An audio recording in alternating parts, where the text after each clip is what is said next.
కరీంనగర్ ఉమ్మడి జిల్లా వ్యాప్తంగా గ్రనైట్ పరిశ్రమలో ఒకవైపు క్వారీలు మరొక వైపు పాలిషింగ్ యూనిట్లో అక్రమాల దందా కొనసాగుతూనే ఉంది. గతంలో 749 కోట్ల రూపాయలు ఎగవేశారంటూ ఎన్ఫోర్స్మెంట్ డైరెక్టరేట్, విజిలెన్స్ ఎన్ఫోర్స్మెంట్ రావడం జరిగింది.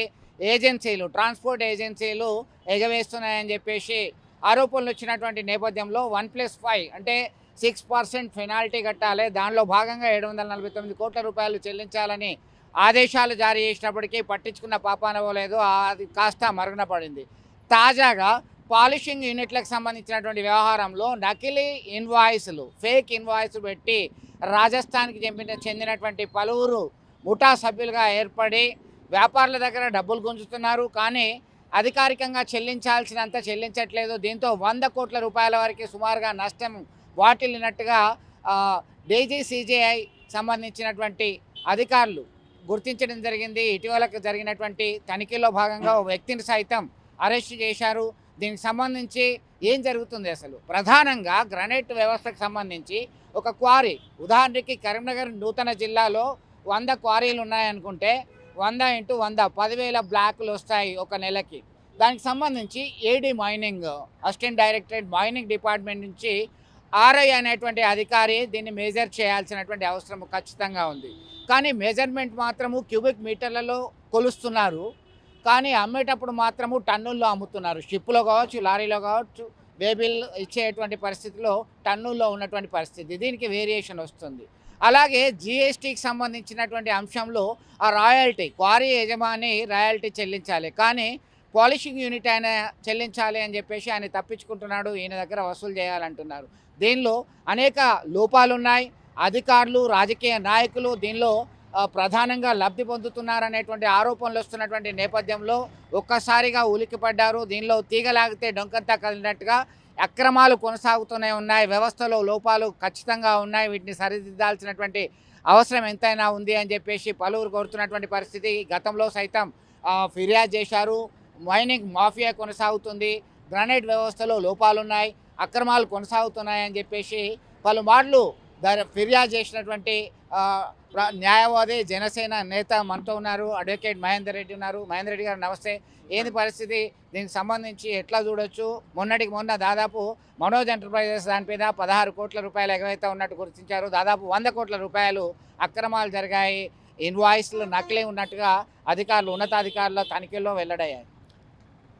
వాస్తవంగా చెప్పాలంటే నేను గత 5-6 సంవత్సరాల నుంచి ఈ గ్రానైట్లో అక్రమాలు జరుగుతూ ఉన్నాయి. ప్రభుత్వానికి రావాల్సిన పన్నులు కానీ ఏవైతే రావట్లేదు, దీనిపైన దృష్టి కేంద్రీకరించాలని చెప్పేసి నేను ఎన్ఫోర్స్మెంట్ డైరెక్టరేట్ ఢిల్లీ 3 సార్లు ఫిర్యాదు చేయడం జరిగింది. అదేవిధంగా CBI, central bureau of investigation ఢిల్లీలో 2-3 సార్లు ఫిర్యాదు చేయడం జరిగింది. ప్రధానమంత్రి కార్యాలయం కూడా 3 సార్లు ఫిర్యాదు చేయడం జరిగింది. ఇది ఒక్కటే కాకుండా ఇన్కమ్ ట్యాక్స్ కానీ, ఇప్పుడు ఉన్న ఏదైతే జిఎస్టీ ఏదైతే ఉందో, director general of GST intelligence ఏదైతే ఉందో, జిఎస్టీ ఉందో, వాళ్ళకు కూడా నేను ఫిర్యాదు చేయడం జరిగింది. ఎప్పుడు 5 ఫిబ్రవరి 2024లో ఫిర్యాదు చేయడం జరిగింది.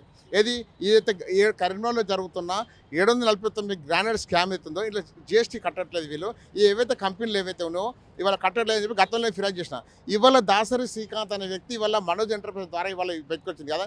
ఇవాళ దాసరి శ్రీకాంత్ ఏవైతే వేబిల్లులు, ఏదైతే దొంగ వేబిల్లులు, దొంగ ఇన్వాయిస్లతో ఏ విధంగా అయితే 100 కోట్లు ప్రభుత్వానికి రావాల్సిన పన్ను అయితే ఎగవేసిండో, ఇవాళ నేనేమన్నా తీగలాగితే డొంకంతా కదిలినట్టు ఇవాళ దాసరి శ్రీకాంత్ ద్వారానే ఇవాళ ఈ 100 కోట్లు ఎవరి వాటా ఎంత అనేది తేల్చాలని చెప్పేసి కోరుతా ఉన్నాను. ఎందుకంటే ఇవాళ సామాన్య ప్రజలు ఎవరైతే ఉన్నారో పన్నులు కట్టకుంటే చాలా ఇబ్బంది పెడతారు ప్రభుత్వాలు. ఇవాళ మరి అట్లాంటి సామాన్య ప్రజల విషయంలో అవలంబిస్తున్న ప్రభుత్వ వైఖరి ఎందుకు ఈ బడాబాబులు ఎందుకు అవలంబిస్తారని అడుగుతున్నాను. ఇవాళ దాసరి శ్రీకాంత్ 100 కోట్లు ఏదైతే ఇవాళ పేపర్కి వచ్చిందో, ఇవాళ నేను అదే విషయం మాట్లాడుతాను.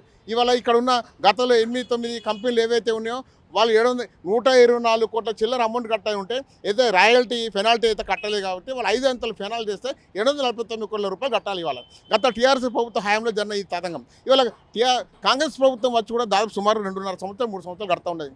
ఈ విషయంపై ఇవాళ రేవంత్ రెడ్డి గారు కూడా మొన్న రీసెంట్గా ఒక అసెంబ్లీలో మాట్లాడడం జరిగింది, సిఐడి ఎంక్వైరీ చేస్తామని చెప్పేసి. ఇంతవరకు అసెంబ్లీలో మాట్లాడిన దానికి కూడా ఇంతవరకు బేస్ లేకుండా పోతుంది. ఇవాళ అసెంబ్లీలో ఒక విషయం మాట్లాడితే దాని 100% తెల్లారి వెంటనే యాక్షన్ స్టార్ట్ కావాలి. ఇంతవరకు కూడా ఎట్లాంటి యాక్షన్ స్టార్ట్ కాలేదు. నేను ఏమంటే కర్నూలు జిల్లా వ్యాప్తంగా ఇవాళ అక్రమ గ్రానైట్ ఏదైతే మాఫియా ఏదైతుందో, ఈ అక్రమ గ్రానైట్ మాఫియాలో భాగమే ఇవాళ ఈ దాసరి శ్రీకాంత్ ఏదైతే దొరికిన ఏదైతే మనోజ్ ఎంటర్ప్రైజెస్ ఇవాళ నేను ఇట్లాంటి ఇంకెన్ని ఉన్నాయి, ఇంకా దొంగ ఇన్వాయిస్లు కానీ దొంగ వేపులు ఇంకెన్ని ఉన్నాయో తెలియదు. ఇంకా నీ క్యూబిక్ మీటర్లో పోవాల్సిన ఏవైతేనో కనీసం గ్రానైట్లో మీరు గమనించండి.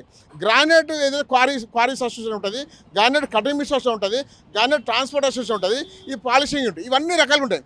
కానీ దేనికి కూడా ఇంతవరకు కనీసం చెకింగ్ లేవు, ఇంటెలిజెన్స్ వ్యవస్థ లేదు, కనీసం బిజినెస్ ఎంక్వైరీ లేదు మొత్తానికి.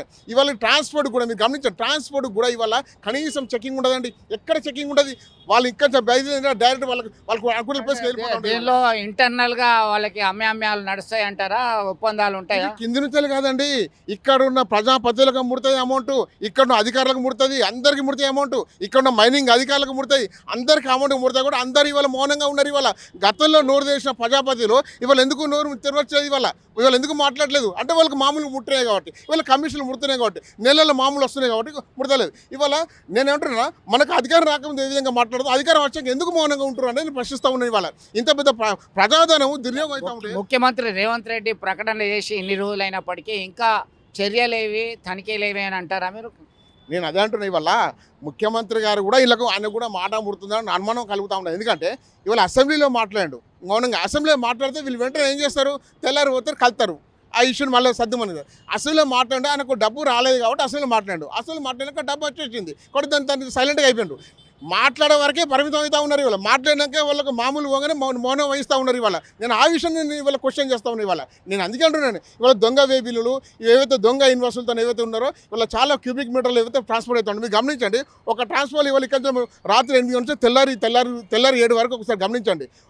మినిమం ఎంత, ఒక లారీకి ఎంత తీసుకుపోవాలో అంత తీసుకుపోవాలి, క్యూబిక్ మీటర్లు కానీ లేకపోతే టన్నులు కానీ. ఇవాళ ఎంత దానికి 4 గంటలు ఎక్కువ తీసుకుపోతా ఉన్నారు. ఇవాళ దానివల్ల రోడ్లు ఖరాబ్ అవుతా ఉన్నాయి. ఇవాళ గ్రామాలు ఇవాళ పర్యావరణం దెబ్బతింటా ఉన్నది. ఇవాళ రైతులు ఇబ్బంది పడతా ఉన్నారు. ఇవాళ ఇట్లాంటి వ్యవస్థ నడుస్తూ ఉన్నది, కానీ ఇక్కడ ఎవరు కూడా మాట్లాడలేదు. ఇవాళ అందుకని ఈ పోరాటం చేస్తూ ఉన్నాను. గత 5 సంవత్సరం నుంచి పోరాటం చేస్తూ ఉన్నాను. ఇవాళ డీజీజే కూడా 2024 ఫిబ్రవరిలో కంప్లైంట్ ఇవ్వడం జరిగింది. ఇవాళ దానిలో బాగానే వాళ్ళకి మరి విజిలెన్స్ అధికారులు వచ్చి వాళ్ళ ఎంక్వైరీ ఇస్తారు తెలియదు.